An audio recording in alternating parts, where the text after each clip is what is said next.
안녕하세요. 이번에는 갤럭시 S26 울트라, 이번에 프라이버시 보호 기능이라면서 화면을 이제 옆에선 안 보이게 하는 그런 기능이 나왔죠. 한번 둘러보겠습니다. 일단 설정에 들어가서 디스플레이 설정에 들어가면 아래쪽에 프라이버시 디스플레이라고 있어요. 이 설정을 켜면 되고요.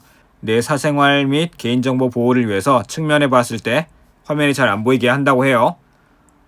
들어가 보면 이제 예시 화면으로 사용 안함, 사용 중 보여주고요.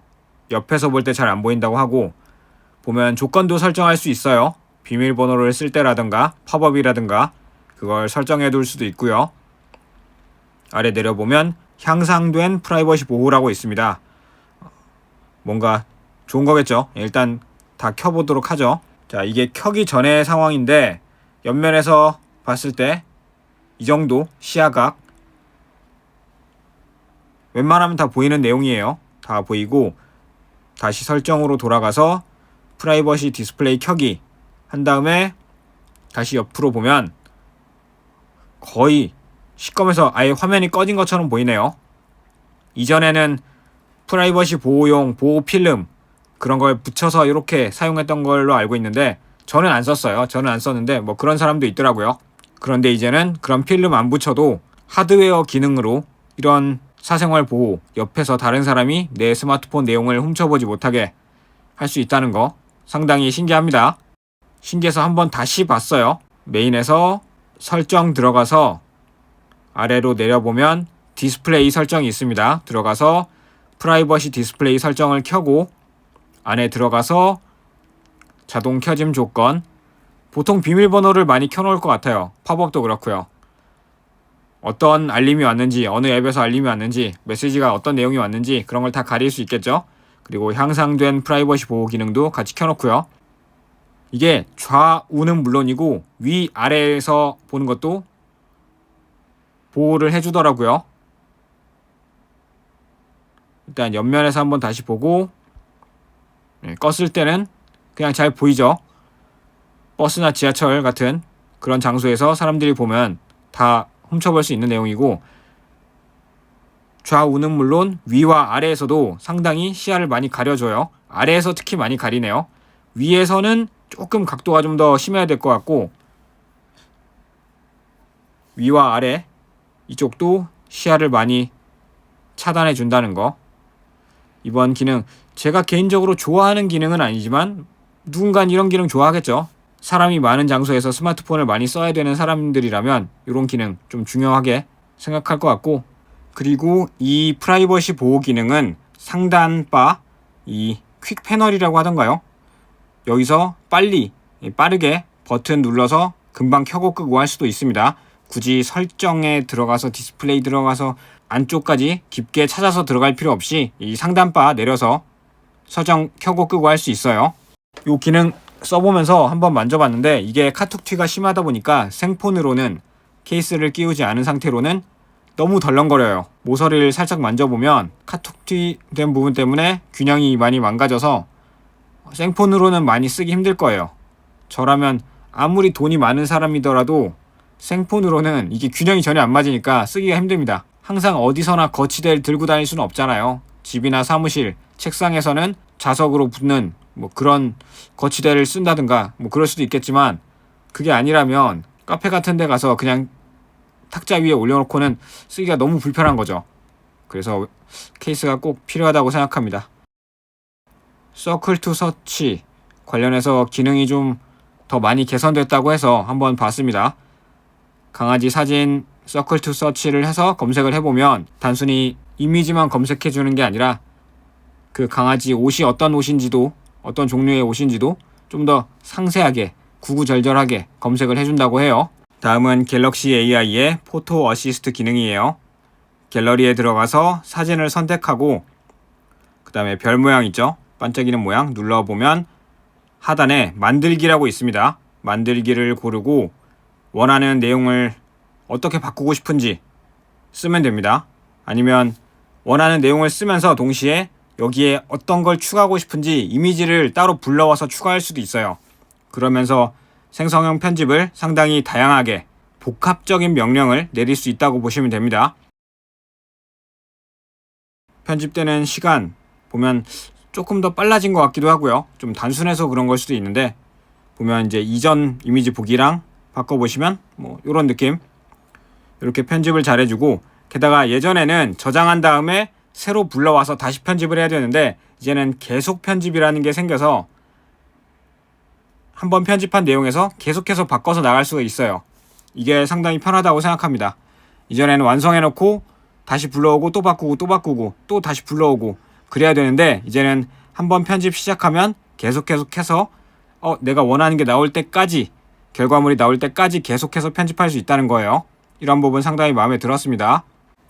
다음으로는 크리에이티브 스튜디오라는 게 있는데, 좀 아기자기하게 스마트폰 꾸미고 스티커 만들고 이미지 만들고 그런 거 좋아하시는 분들은 이 기능 사용해보면 좋을 것 같아요.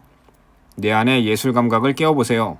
자기가 가지고 있는 사진을 기반으로 한다든가 아니면 그냥 만든다든가 아예 생성을 할 수도 있고요. 좀 다양하게 만들 수 있는데, 일단 사진 불러와서 만들고 싶은 이미지, 스타일, 웹툰, 수채화, 일러스트, 3D 카툰 여러 가지 방식으로 만들 수가 있습니다.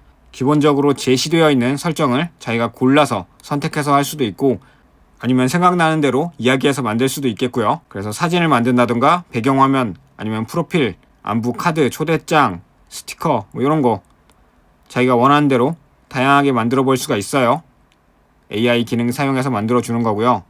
상당히 귀엽게 잘 나오네요. 강아지나 고양이 등등 키우시는 분들은 이런 기능 쓰면 상당히 귀여운 이미지 만들어서 쓰실 수 있겠어요. 다음은 수평 고정 슈퍼스테디 기능이에요. 요거 동영상으로 들어가서 상단에 보면 플래시 옆에 슈퍼스테디 기능이 있는데, 기본 꺼짐, 그 다음에 슈퍼스테디 켜기, 그 다음에 수평 고정 슈퍼스테디라고 있어요. 요걸 켜면 흔들리는 상황에서 좌우로 너무 흔들리지 않게 더 강하게 아주 잘 잡아줍니다. 좀 격한 운동을 하는 사람들 슈퍼스테디 기능 켜면 상당히 동영상이 덜 흔들리게 나오는데, 이걸 하면 수평이 고정돼서 카메라를 아무리 흔들어도, 좀 많이 흔들어도 아주 잘 잡아줍니다. 진짜 일부러 막 360도 빙빙 돌리지 않는 이상 웬만해서는 상당히 잘 잡아줘요. 제가 갤럭시 스마트폰 좀 오래 썼는데 기본적으로도 슈퍼 스테디를 켜지 않아도 기본 손떨림 보정 이게 조금은 괜찮은 편이거든요.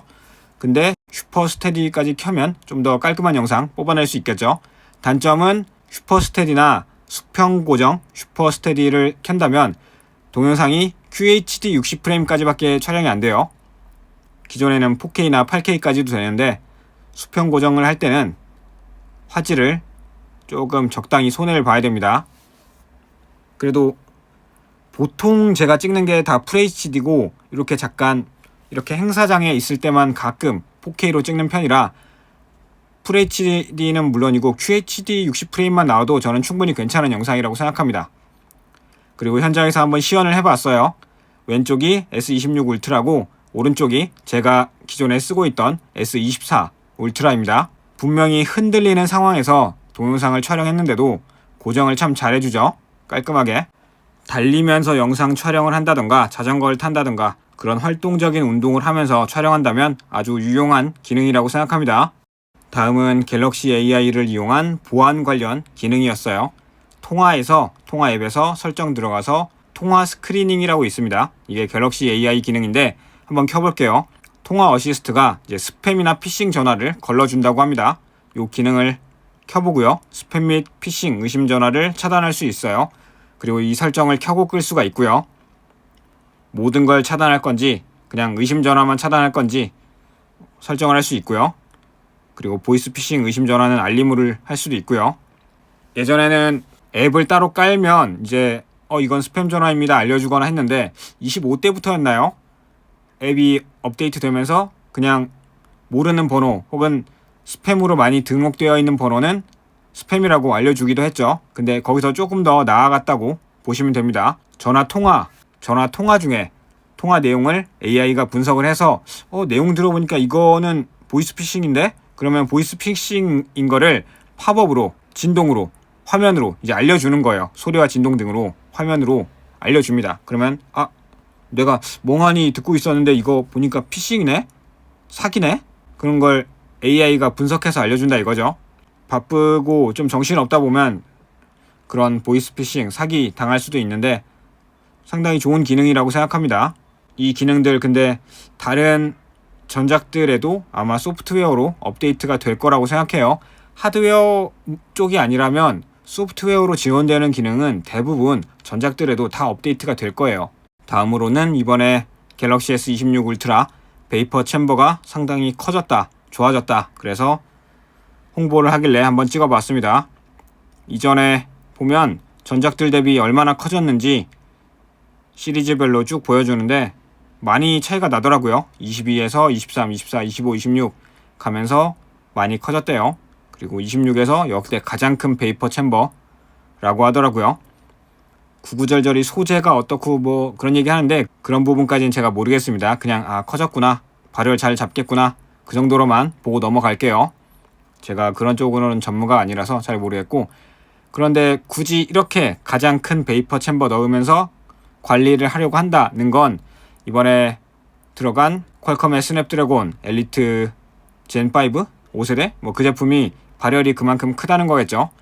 발열이 그만큼 심하니까 베이퍼 챔버를 큰 걸 넣어서 열심히 잡으려고 노력을 해야 잡힌다는 거겠죠. 칩 자체에서 발열이 잘 잡힌다면 굳이 베이퍼 챔버 저렇게 발열 관리를 열심히 하려고 부품을 더 큰 걸 넣을 필요가 없을 텐데, 성능이 좋아진 만큼 그만큼 발열도 많이 난다, 그런 걸 생각을 해둬야겠습니다. 여긴 게임을 돌리면서 시연을 하고 있는데 열화상 카메라로 온도를 볼 수가 있더라고요. 게임이 돌아가는 과정 중에 온도가 한 37도 정도, 제 손을 한번 대봤는데 그러면 손 온도가 나오겠죠. 한번 보죠. 제 손을 대니까 40도, 제 손 온도가 40도로 나오네요. 아마 스마트폰 온도랑 합쳐지지 않았나 싶어요. 그리고 다시 떼니까 스마트폰 온도만 37.6도, 7도 이렇게 나오더라고요. 근데 게임을 계속 구동 중인 상황은 또 아니고, 게다가 실제 환경은 내가 손으로 잡고 있잖아요. 손으로 잡고 스마트폰을 만지면 온도는 더 올라가거든요. 그런 환경을 생각한다면 한 40도까지는 그냥 올라간다고 봐야겠네요. 실사용 환경에서는요. 다음은 갤럭시 S26 울트라의 2억 화소 촬영해 볼 수 있는데 2억 화소는 진작에 나온 건데 이게 뭐 특별한 기능인가? 특별히 대단한 건가 싶긴 한데 이걸 체험존으로 만들어 놨더라고요. 2억 화소, 5천만 화소, 1200만 화소 카메라 바꿔가면서 찍어볼 수 있고 막 엄청 좋은지 그런 건 잘 모르겠습니다. 이번에 뭐 조리개가 바뀌었다, 좋아졌다 하는데 개인적으로 체감할 수 있는 건지는 잘 모르겠어요.